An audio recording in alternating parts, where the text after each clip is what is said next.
俺の財宝か。欲しけりゃくれてやる。探せ。この世の全てをそこに置いてきた。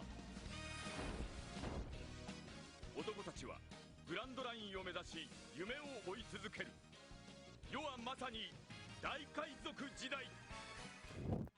Yo la piraterie, c'est Kaishin et je reviens pour une nouvelle théorie, celle sur la localisation de l'Octel. Vous n'êtes pas sans savoir que récemment, Ohara a sorti une vidéo dessus. Et même si j'ai trouvé pas mal d'éléments pertinents, la conclusion ne m'a pas satisfait. Pourquoi? Eh bien car le manga lui-même le réfute. L'Octel est bel et bien à la fin de Grand Line. Je me suis donc mis à faire mes recherches et cette vidéo en est le résultat. Donc j'espère vraiment que ce voyage vous plaira.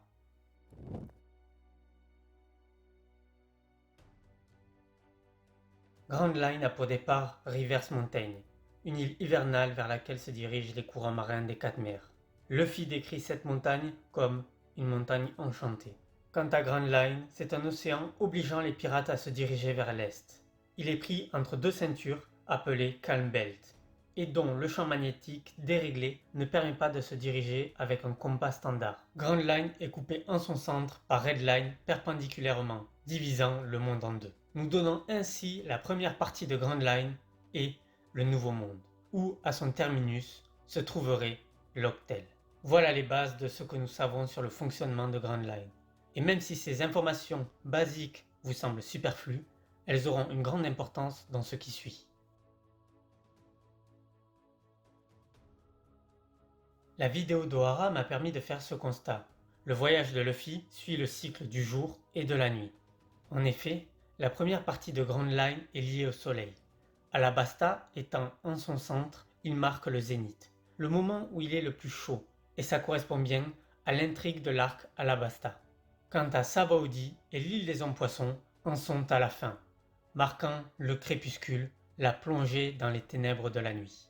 Le soleil est aussi présent dans l'arc Skypiea, par la première apparition du terme le dieu du soleil, mais aussi à Enies Lobby, une île où le soleil ne se couche jamais.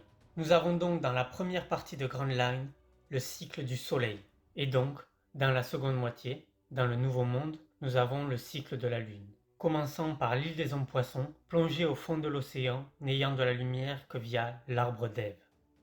Les mondes souterrains des Tontatas et de Dressrosa, l'arc Rêverie, ou encore Wano avec l'Ekozuki, très lié à la lune. Mais surtout avec en son centre, au moment de la pleine lune, Zou, dont les habitants se transforment tels des loups-garous lors de la pleine lune. Ainsi, si la première moitié de Grand Line correspond au cycle du soleil et la seconde partie au cycle de la lune, au milieu, nous avons donc le crépuscule. Et donc à la fin, qui est aussi le début de Grand Line, nous avons l'aube, Dawn. Le soleil et la lune sont donc omniprésents dans l'aventure de Luffy, mais plus particulièrement dans un arc, celui de Skypiea, avec la première mention du dieu soleil, mais aussi la volonté d'Ener d'aller sur Fairyverse, la lune. Regardez bien, vous ne voyez rien?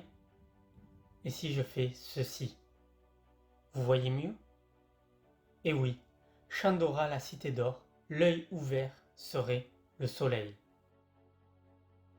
Quand de l'autre côté, l'œil fermé serait la lune. L'œil ouvert? L'œil fermé? Ça correspond clairement à la cover du tome 27 où Luffy arbore un œil ouvert et un fermé. Et j'irai encore plus loin. Si on prend le titre de One Piece, on peut également voir que le tout se superpose parfaitement avec Grand Line. Le haut avec le Jolly Roger formerait Reverse Mountain, Luffy en rouge et Red Line, et le tout se terminant par une ancre pouvant symboliser l'arrivée du voyage. Mais souvenez-vous, si la première partie est le soleil et la seconde serait la lune, le haut serait donc aussi le soleil et l'encre serait la lune, tout comme les yeux de l'île de Jaya. Mais j'ai aussi réalisé quelque chose. Lockton est appelée la ville où tout commence et où tout se termine. Mais à mon sens, là où tout commence et tout se termine, pour n'importe quel pirate, ce n'est pas à Lockton, mais c'est à Reverse Mountain, étant le début mais aussi la fin de Grand Line.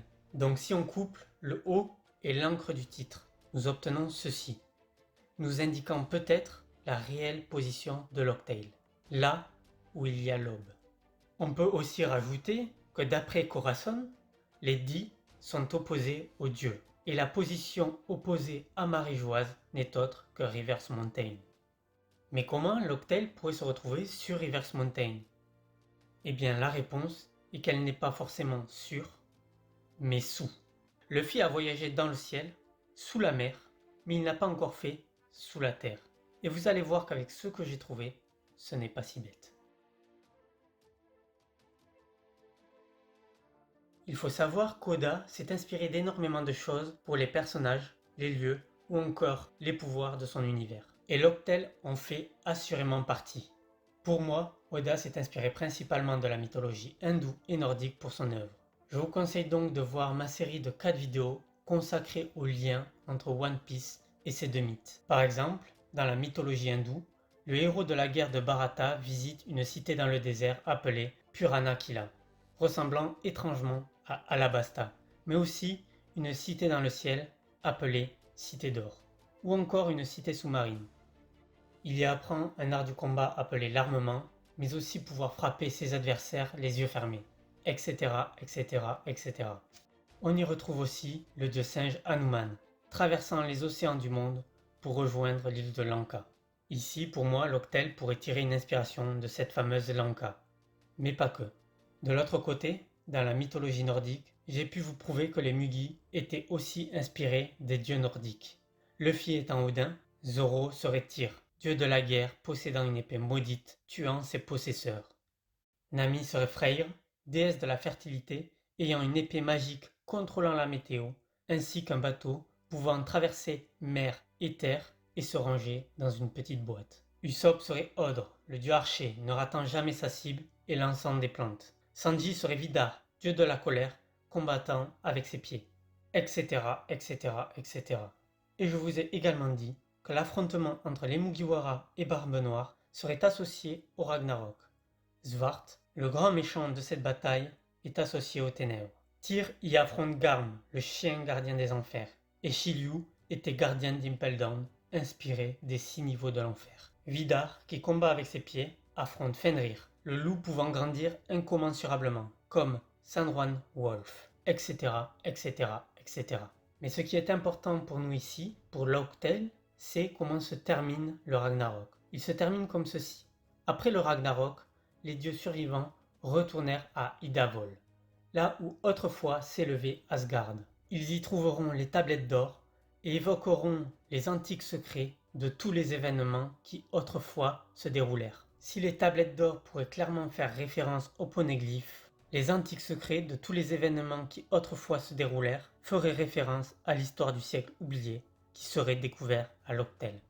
Et vous l'aurez compris, Locktail serait associé à l'ancienne Asgard. Au fil de ces arcs, Oda fait régulièrement référence au monde souterrain, les sous-sols d'Alabasta, là où résident les Tontatas, les sous-sols de Dressrosa, mais aussi, le plus important, la ville souterraine de la Lune. On y apprend que les peuples célestes habitaient et travaillaient sous la surface de la Lune. Mais comment serait-ce possible de retranscrire ça pour la Terre? Au vu du nombre incalculable de références mythologiques qu'utilise Oda pour One Piece, j'ai donc cherché le lien mythologique avec le monde souterrain. Et voilà ce que j'ai trouvé. Agartha, le monde sous la Terre. Agartha est le monde des races avancées et est un monde idéal où reposent les connaissances, le savoir et les trésors perdus du monde. Agartha serait relié à tous les continents du monde et son champ magnétique déréglerait les boussoles. Et la capitale de cet endroit s'appelle Shambhala, lieu mythique de la mythologie hindoue. Tiens donc, Shambhala est aussi un royaume idéal que seuls certains élus peuvent atteindre. Il est également relaté dans ce mythe qu'un de ces rois apparaîtrait dans le monde afin d'établir un âge d'or. On dit aussi, dans la mythologie Bon, que Shambhala est situé sous l'Himalaya. Shambhala signifie ce qui nous offre l'accès à la source du bonheur et de la joie. Shambhala est aussi lié au mythe de la terre pure. Souvenez-vous, Grand Line fait se diriger tout le monde vers l'est. Et d'après la légende, il existe 2 terres pures à l'est. La terre de joie, mais aussi la terre d'émeraude. Encore un lien avec One Piece, avec la cité d'émeraude, dont Bellamy disait qu'elle n'existait pas. Voilà ce que j'ai trouvé pour la partie mythologique. Maintenant, je vais vous prouver avec des faits du manga que la théorie selon laquelle l'Octel se trouverait dans une cavité sous la Terre serait très probable. Tout d'abord, Reverse Mountain, la montagne inversée. Le nom de Reverse Mountain pourrait avoir un double sens. Le premier désignerait les courants ascendants qui le gravit, et le second pourrait être directement lié au fait que quelque chose se trouve de manière renversée à celle-ci. Le deuxième élément est le Knock-up Stream. Voilà les explications de Cricket. Il existerait une immense cavité sous les fonds marins, dans laquelle pénétrerait de l'eau de mer froide, et la vapeur produite sous l'effet de la chaleur souterraine créerait ensuite une pression colossale, provoquant une immense explosion sous-marine. Et Nami rétorque que cette explosion doit être d'une violence inouïe pour soulever une telle masse d'eau pendant aussi longtemps. Preuve que la cavité se doit d'être immense. Le troisième élément est All Blue. Beaucoup pensent que c'est en détruisant Reverse Mountain qu'All Blue se créerait. Moi le premier, mais après avoir relu certains passages, là aussi, je pense que c'est faux. Zeph dit si. Il existe bel et bien. Mets le cap sur Grand Line quand le moment sera venu. Donc, si All Blue existe, il n'a pas besoin d'être créé. Franky nous révèle d'ailleurs que les courants marins traversent le monde entier sans aucune rupture. Mais comment serait-ce possible, vu toutes les ruptures qui existent, Red Line et Calm Belt en priorité? Et il existe aussi des courants marins comme le White Storm, pouvant amener des bateaux dans des mers incroyablement lointaines. Comment serait-ce possible, si ce n'est grâce au fait qu'une autre mer, une mer souterraine, reliant tous les océans, existerait? Le quatrième point est l'arbre d'Ève. N'est-ce pas étrange que parmi tout l'étendue des océans, les racines de l'arbre d'Ève n'éclairent qu'un seul et même endroit, au fin fond de l'océan, sous Red Line, à l'exact opposé de Reverse Mountain? Et si ces racines sont là, où est l'arbre? Souvenez-vous des mini-aventures des nerfs. Le peuple céleste vit et travaille dans la lune, et semble être éclairé par ceci.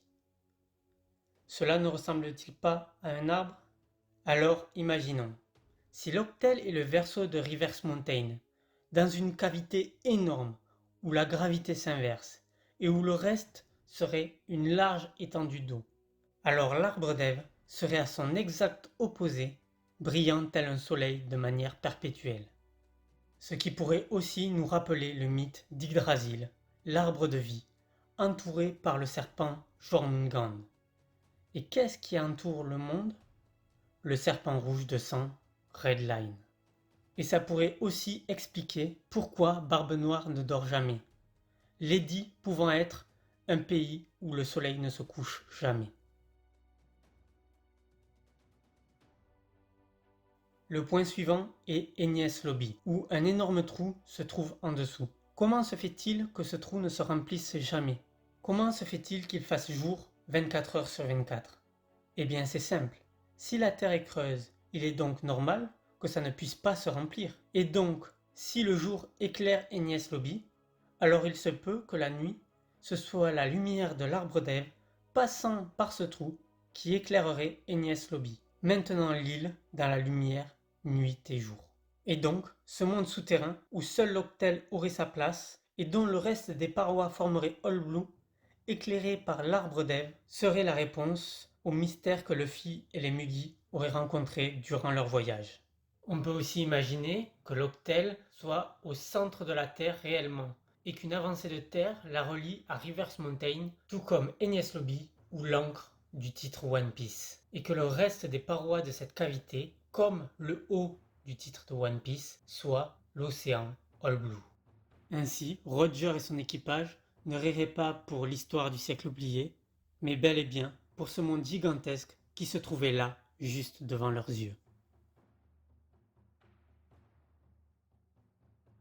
Il faut se souvenir que le monde actuel a été créé par les 20 fondateurs, après avoir éradiqué l'ancien royaume.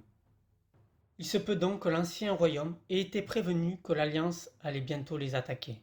Ils auraient donc pris certaines mesures en créant les poneglyphes afin que le savoir se transmette, mais indique également, à l'aide des Road Poneglyphs, un passage secret dans la paroi de Redline, pas loin de là où se trouve l'actuelle Reverse Mountain, qu'ils auraient créé afin qu'un jour, quelqu'un vienne finir ce qu'ils avaient commencé. Et ainsi, après avoir tout préparé en amont, l'Alliance finit par les attaquer, faisant ainsi le tout premier Buster Call de l'histoire du monde de One Piece.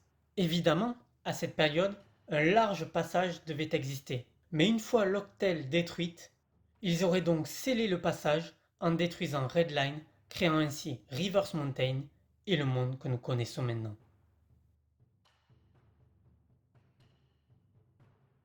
Pour finir, souvenez-vous, Sanji crie à l'arrivée sur Grand Line, « Nami, une montagne se dresse devant nous. » Cette montagne était Laboon, et ils finissent à l'intérieur de la baleine, arrangée comme une énorme cavité avec une mer et une île unique à l'intérieur. Ne serait-ce pas un comble que l'histoire de l'aventure de Luffy commence dans le Nouveau Monde à l'intérieur de ce qui paraissait être une montagne pour finir réellement dans une montagne?